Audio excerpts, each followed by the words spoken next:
Good evening. Thank you for attending Revere's second annual Overdose Awareness Day. I'd like to first thank our elected officials who are here tonight, Senator Joe Boncore, Mayor Brian Arrigo, Ward 3 Councilor Arthur Guanasso, Ward 6 Councilor Charlie Patch, and School Committee Person Sue Guavalisi. First, Senator Boncore is going to come up and say a few words.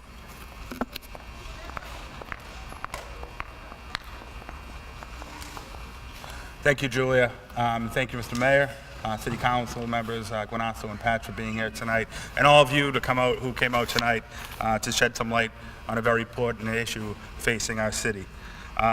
This is an issue that the city's decided to take on, and I couldn't be prouder. This is an issue that the Commonwealth has taken on, and in the last legislative cycle, we passed a bill criminalizing fentanyl trafficking, as well as monitoring excessive prescription opiate use throughout the Commonwealth.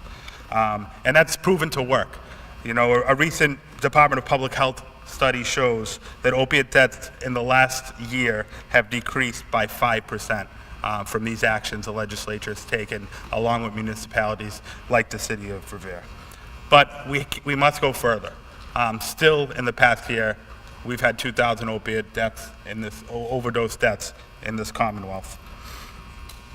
The Commonwealth has committed to going further. In the recent budget for fiscal year 2018, under the leadership of Speaker DeLeo, along with my colleague from Revere, Representative Rosalie Vincent, our state budget has reflected the values to fight this awful disease. The fiscal year 2018 budget sets aside a $132 million investment in the Bureau of Substance Abuse, giving funding to programs ranging from serving indigent users to providing first responders with Narcan for emergency assistance and initiatives in your police department that I know Chief Guido and Chief Bright have already put into place. Additionally, nearly $7 million in investments in substance abuse step-down programs and ensuring that nonviolent drug offenders get the appropriate diversions away from our criminal justice and incarceration systems. The works of Massachusetts and its municipalities like Revere have put into this fight is certainly yielding results. Across the Commonwealth, but in this city, I was proud to stand with Rep. Rosalie Vincent and Speaker DeLeo as we dedicated and filed an amendment for $50,000 for the extraordinary work being done in our very own SUDI office. It was a big win for this city, and it shows the commitment that this city and the Commonwealth together have making towards ending this awful disease. The work that SUDI has been doing to combat this crisis through a strategy that covers all aspects on the continuum of care via prevention, intervention, treatment, and recovery, embody the value of compassion that we all collectively share. But still, it is important that we stay on this offensive, committed to lowering overdose-related deaths, expanding the toolkit to serving such vulnerable populations, and of course, continuing our work in removing the stigma around this terrible disease. This is something the city of Revere can accomplish. This is something the city of Revere will accomplish. It's been a long time coming for this city, but any of you who have faced addiction in this room can say that the first step to recognizing and dealing with your addiction issue is to face that issue and admit that I am an addict. And in a way, when the city of Revere, under the leadership of Mayor Brian Arrigo last year, opened up the SUDI office, and I was so proud with the councilors that were here to stand by him and do so, the city of Revere admitted, not only do we have this problem, but we're going to take on this problem, and we're going to put resources in place. And it takes a leader, a bold leader, like Mayor Brian Arrigo, to get that done. So without further ado, it's my proud honor to introduce our mayor, Mayor Brian Arrigo.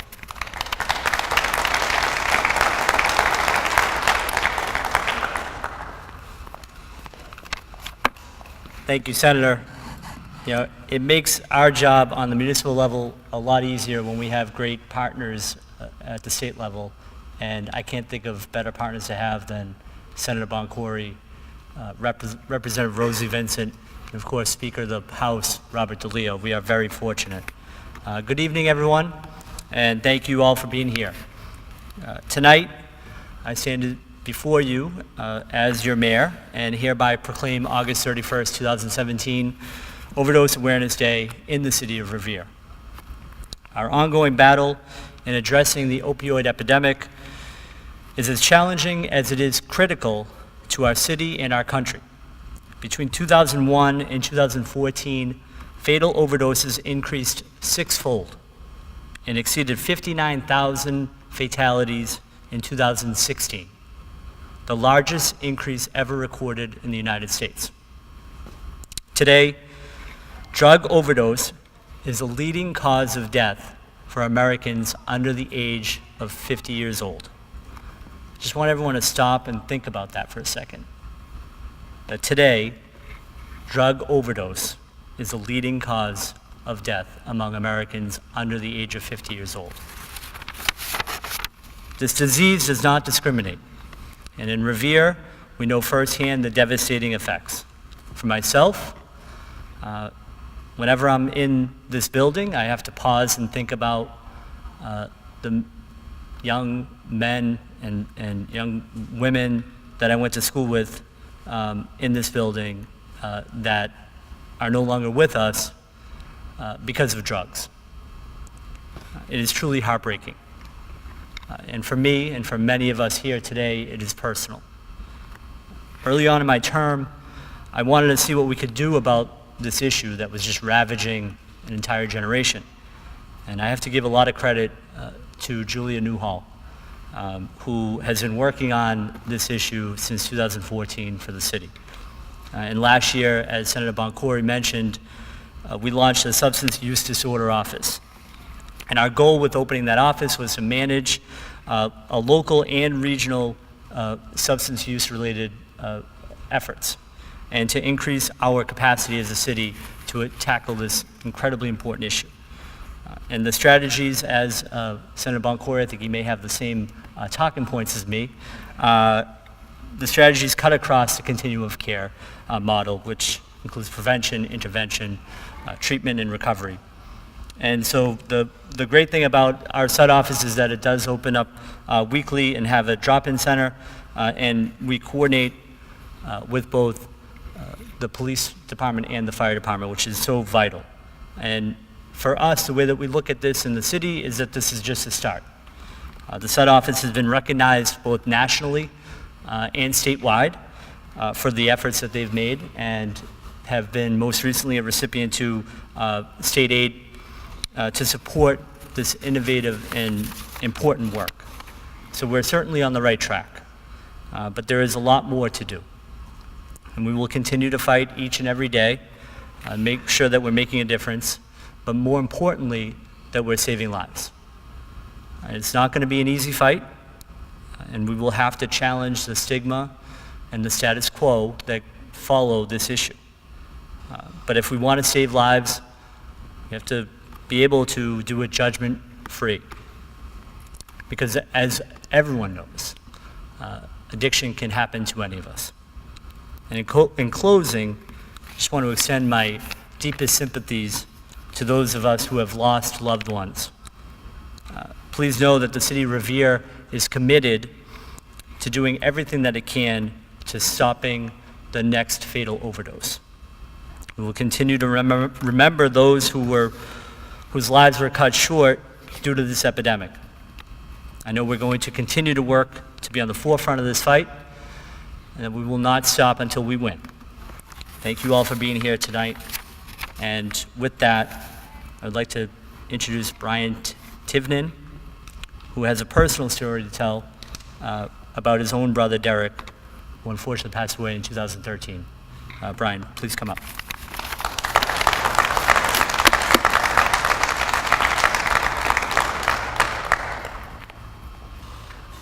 Hi everybody, I'm Brian, and I am an addict. I want to thank Nikki Steele for asking me to come out tonight and share my story with you.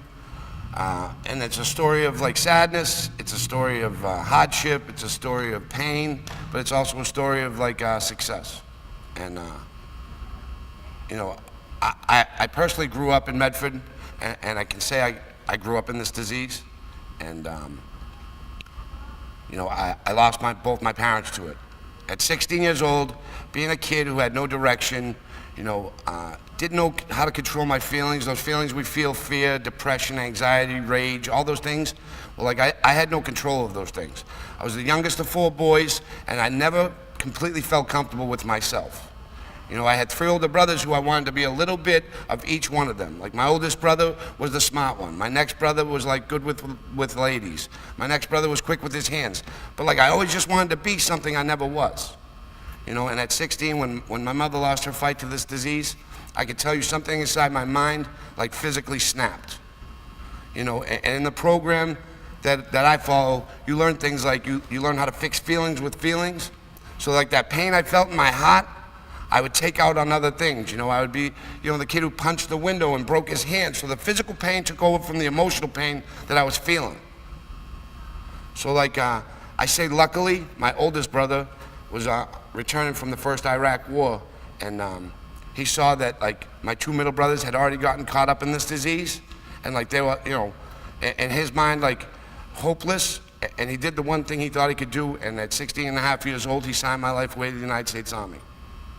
You know, they took a broken kid, put him on a plane, flew him 500 miles down south, and like I actually thought like that was gonna fix Brian. Well, the sad part was like you take a broken person, you fly him 500 miles down south, when he gets off the plane, he's still broken.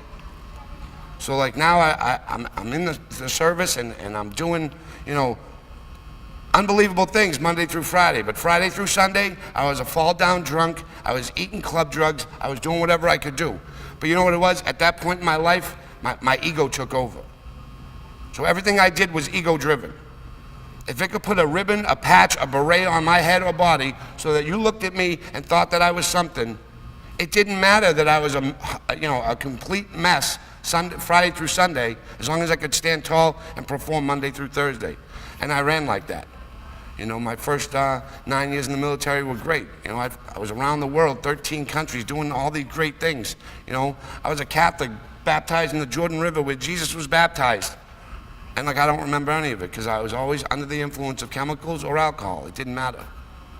You know, 9/11 didn't change just like my view of the world. It changed my life forever. You know, I started going to places I didn't want to go, to do things I didn't want to do. And like, that's where I learned, you know, opiates could fix that feeling. Opiates could give me the relief that it did, that I needed to go do these things, right? And pay for the consequences mentally later. I didn't care. You know, the military has acronyms for everything. The acronym for my life became BAMN. By any means necessary.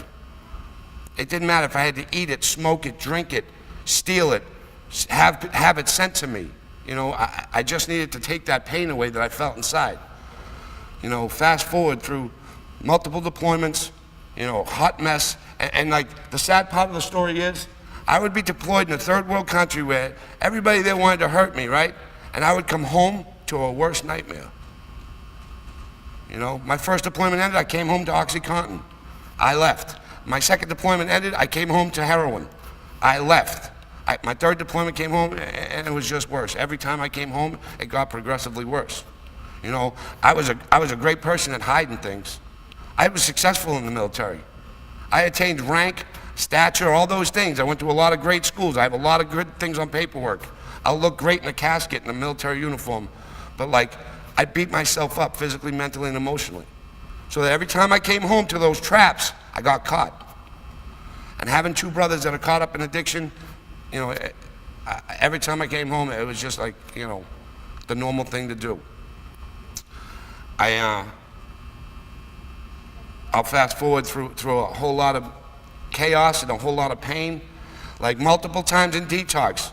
I've been to detox over 100 times. And you can look at it like this, 99 times I got back up and dusted myself off, and that's why I stand before you today, because I've never gave up. But like, I've lost too many people. And like, I'll be honest, this time around, I had no intentions on going to treatment. I didn't want to get clean. I wanted to stay living on the street, you know, not the couches and the houses of the people that loved me, that wanted to help me. I couldn't face those people, and I needed to punish myself, so I would remain on the street. I've overdosed over 6 times. Narcan has saved my life multiple times. I'm an advocate for Narcan. I wish it was promoted more. But like, I needed to stay on the street and hurt myself mentally more because like I was disgusted. I was disappointed in myself. I was ashamed, the embarrassment. I couldn't face the people that loved me, that wanted me to do better. But like this time around, like I said, I'm the youngest of four. My next oldest brother, who was like closest in age, we were like, when we were bad together, we were horrible. But when we were good together, we were unstoppable. And like he had gotten clean and decided it was time for his little brother to get clean again. And you know, off the detox I went. I didn't want to go, I went. I didn't want to stay, I stayed. I went on to a halfway house, and 3 months into that halfway house, it was a beautiful Sunday morning in November, and I got a phone call from a friend who overheard someone mention my last name at a halfway house, and he was worried, so he called me. Instinctively, I knew. I called my brother's cell phone. I got a Boston detective who told me they had found my brother face down in a bathroom in a sober house in Dorchester. 7 months clean, he tried to get high one more time. Like that one more time, I keep hearing that every day. Just one more time. And that's all it takes. Like the stuff that is on the street today is so far different than it was 4 years ago when I got clean. But like that same day, 4 hours later, I got another phone call, lifelong friend, a kid who had, played sports with growing up, gone in and out of treatment with, been in programs with, tried to do this thing with. Like, they found him dead in his bed in a halfway house in Charlestown, left there for the weekend. So like in a matter of 4 hours, I lost two like intricate parts of my life. Not just like friends on the street, not just kids I knew in programs, like these were parts of my life. And I will tell you this, like in the last 4 years, I have lost well over 25, and I say lifelong friends, meaning 25 years or more, to this disease. Some picking up so late in life, 44 years old, hurt his back, started opiates, he is now dead. He was a Division I hockey standout at Northeastern. Wife, 3 children, 1-year-old twins. He got one more time. And it was his last. Like today I'm an advocate for treatment. I speak at as many places as I can. And like, honestly, if the threat and the fear of overdose is what keeps me from getting high every day, that's all I need today.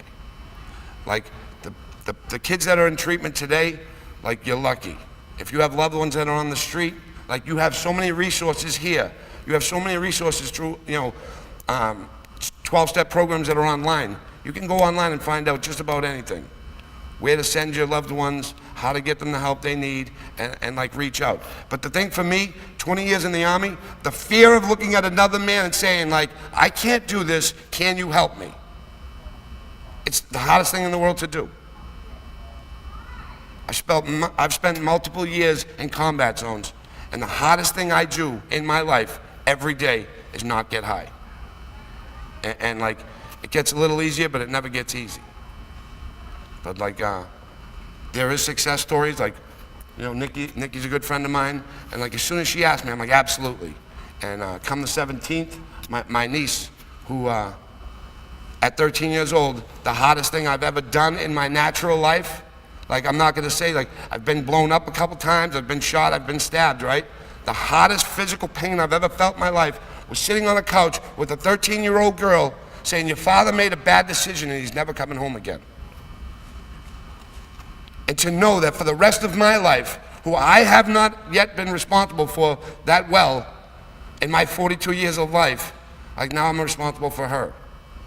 Like it was a tough pill to swallow, but I tell you this, that girl is striving today.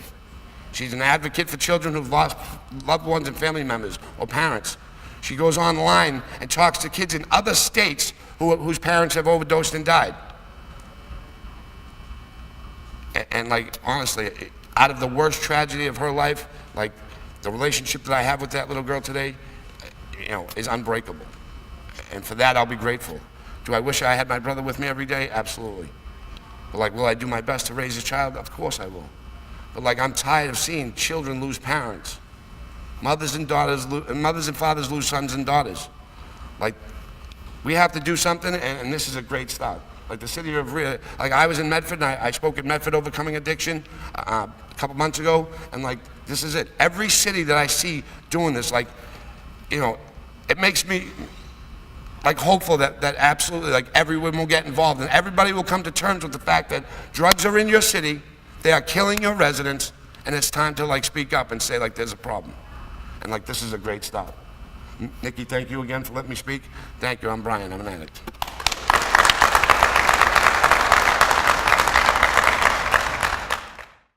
The traditional firefighting job has changed. I've been on the job for 37 years. I started in January of '77. When I first came on the job, our only job then was fighting fires. We had many fires. Now is starting to change towards, we have more medical calls than we have anything else. We have probably 75% of calls are medical related. And yes, we're not carrying someone out of the window. That's what we would hope for, to carry someone out of a window, come down a ladder and get all these accolades. It doesn't happen. Like you see it on TV. What really happens is we come across medical calls, and medical calls are these young people that have their whole life ahead of them that have succumbed to drugs, and when they do, we help them. The Narcan program, before it started, when we responded to drug overdoses, we had no other tools to keep that person alive outside of our CPR, and also we had to wait for the ambulance to respond to that call, because the ambulance were the only people then that carried the Narcan to reverse the effects of an opiate or overdoses. So relatively our hands were tied until the ambulance got there. Prior to Narcan, when we would respond to overdoses, very rarely did they ever regain consciousness in our care. They would have to be transported to the hospital, where they would eventually be administered Narcan at the hospital, but they would be down for quite a while before they got that treatment. There's a period of 4 to 6 minutes. A person without oxygen, their brain functions start deteriorating considerably in that time frame. Waiting for the ambulance sometimes was longer than that 4 to 6 minutes. So we're waiting for Narcan. Sometimes it was longer than we had hoped for. And yeah, yes, there were lives lost. They awarded us a contract to carry Narcan for a 1-year trial. We were the only fire department at the time, statewide, and we believe nationwide, able to carry it on all apparatus. We trained all of our members on the use of Narcan and what to expect when the effects have finally worn off. The resistance came within the fire department. I believe it was people's personal beliefs. They cast a stigma around drug overdoses and what that person was. I had to change people's opinion and let them know that that person had loved ones that would hope that we do everything to save that person. Narcan was another tool for us to help someone survive and hopefully get into recovery. I think the change came when the first person, a month after we were able to carry it on our apparatus, we started carrying it in February of 2010. In March of 2010, we had our first use. 911, this line is being recorded. I need help. What's your problem, ma'am? I'm with my boyfriend. I don't know. He's really sick. He passed out. Is he breathing? We received a 911 call for a possible overdose. The patient was blue, no pulse, not breathing. My driver administered the Narcan, and within a few moments, color came back and the man started breathing, and his pulse came back very dramatically. Me and my crew had a great week that week. It's quite a tremendous feeling. So it truly worked, and I think as people started hearing the stories about how effective it was, we were able to use it more and more frequently. The first year was kind of limited. We had about 10 uses. But since that time in 2010, as of today, we're up to 93 uses in that 3-year span. We use Narcan on an average of once a week. We use our defibrillator at best once a month. Our community, since we adopted the Narcan policy, they're quite interested and quite concerned about the drug problem in Revere. And they're also they're also thankful that the fire department has taken on the initiative to help that drug problem, and one of it is by carrying this nasal Narcan. There have been many articles published in our local paper about how we use Narcan, how we've saved lives. We've saved teenagers, we've saved 20-year-olds and 30 years old, all because of the use of this Narcan program. 7 or 8 years ago, we started a memorial down the beach, the third Sunday of every September, to remember people who have lost their lives to drug and alcohol abuse. It became a community event.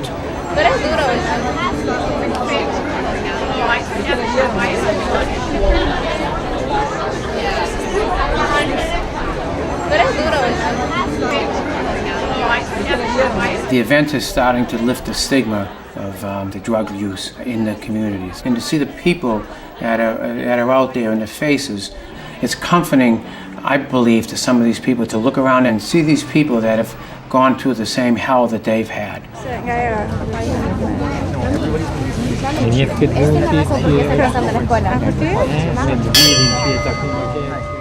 Cindy Hassey, Stephen Grayson, Stacy Goldstein, Josh Joseph, Stacy Johnson, Jesse Jones, Reuben Justice,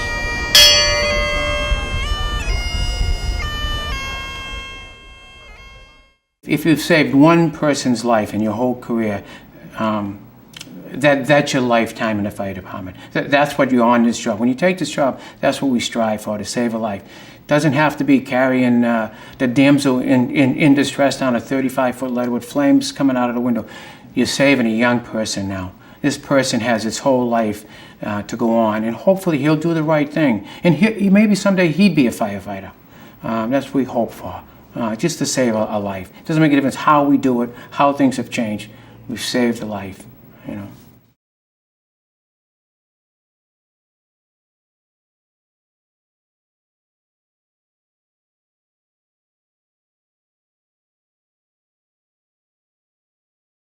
Well, there's not much more I could add than that little short film that we just went through. I'm just grateful that when we started this program to try to carry Narcan on the fire department, there was no one else in New England, the state of Massachusetts, or in the country that carried Narcan. And we were the first ones, and we're very proud of that. We're very proud as firefighters that we were able to accomplish that.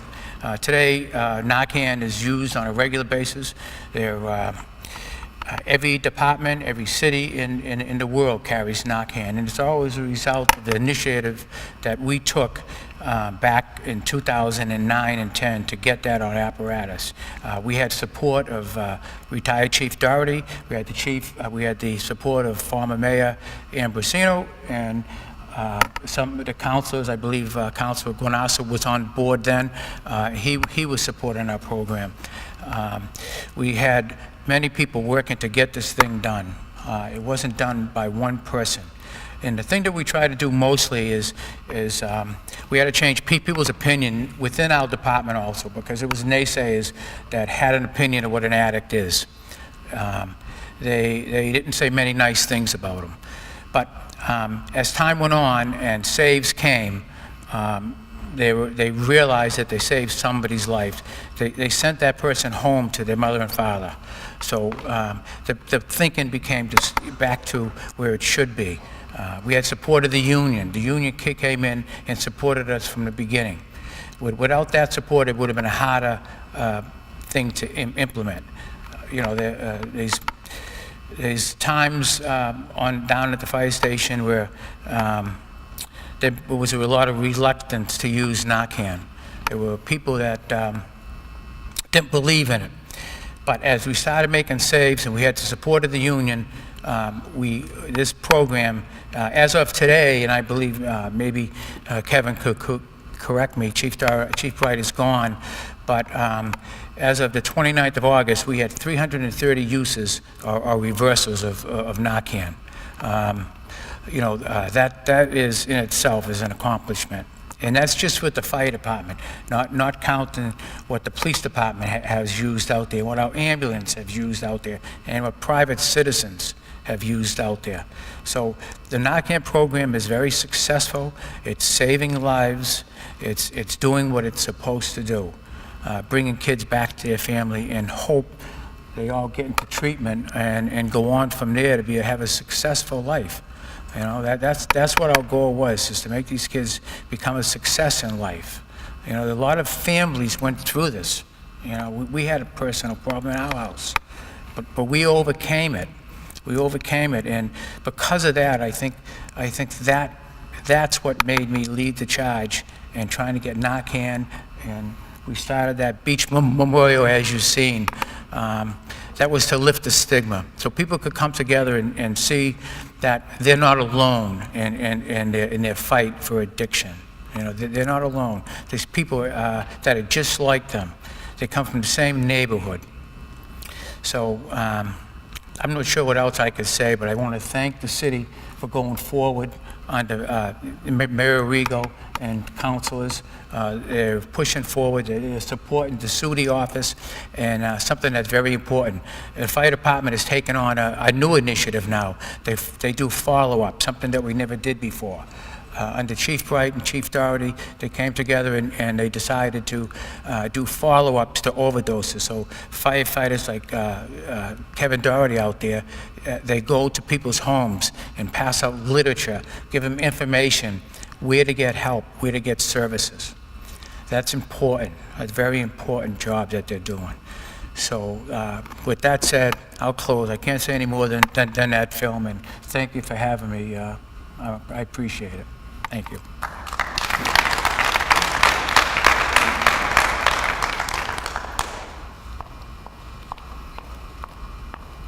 Lastly, I'd like to invite Carrie Ann Salemi, the SUD Direct Service Coordinator.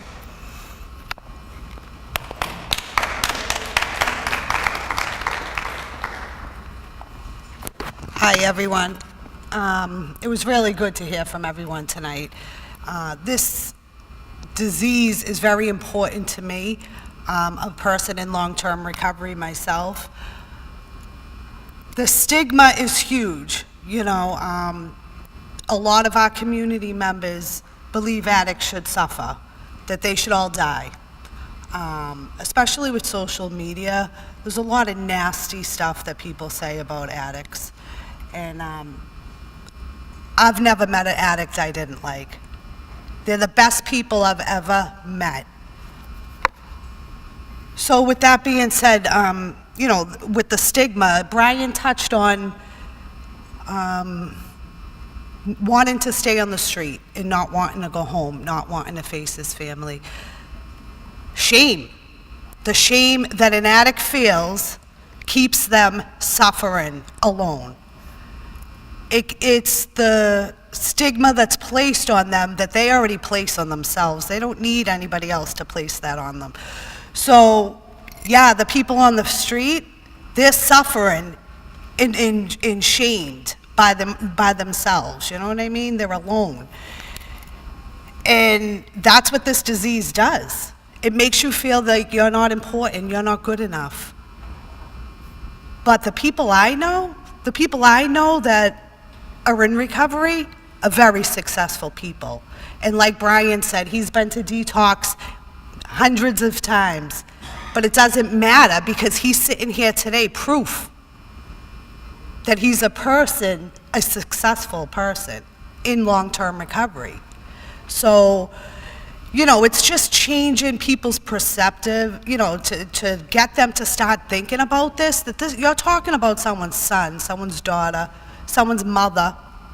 You know, I'm standing here today looking at my 10-year-old niece who's out there selling cookies, who lost her mother when she was 2 years old to an overdose. You know, I'm standing here today that I lost one of my closest friends that I grew up with, lifelong friends, who was a junior engineer for a construction company. Like, she was doing big things. This isn't just somebody who, you know, dropped out of high school and, you know, went and ran the streets. Like, that's how people see active addicts. And a drug user is a human being. Like, we need to treat these people like human beings, you know? There's a lot of success in this community, and there's a lot of people that are suffering in silence, you know? And it's up to us to stand up for those people who can't stand up for themselves, you know? And in honor of National Overdose Awareness Day, you know, August 31st, that's the day I remember. I remember the loved ones that I lost, you know, and I started losing people to this illness when I was 14 years old. And every year, at least one. That's a lot of people. And they don't have to die. If somebody just smiles and reaches their hand out and tells them that they're worth something, they might have a fighting chance, you know? So with that being said, we have a couple of things. So first, if anybody's interested in having an overdose prevention training as well as Narcan, I can do it outside after we're done here, and I can enroll you in Narcan if you need it. Also, we have our Revere Beach Memorial, which is September 17th at 7 p.m. down the bandstand, down the beach. And also, we have just a little help selling cookies out there.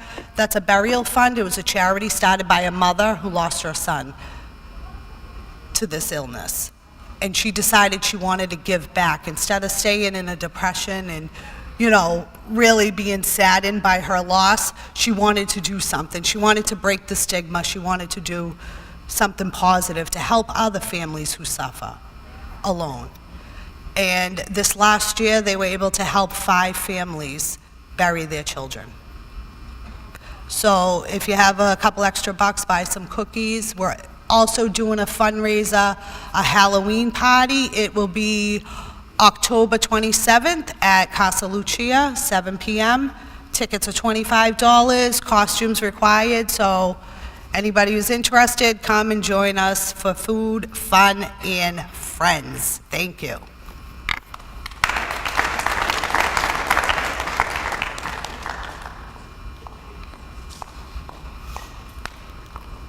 I'd like to thank you all for coming here tonight. As Carrie Ann mentioned, she'll be outside. If you are in need of Narcan, she can give you an overdose prevention training. And please stop by the bake sale and buy some cookies and brownies. Thank you.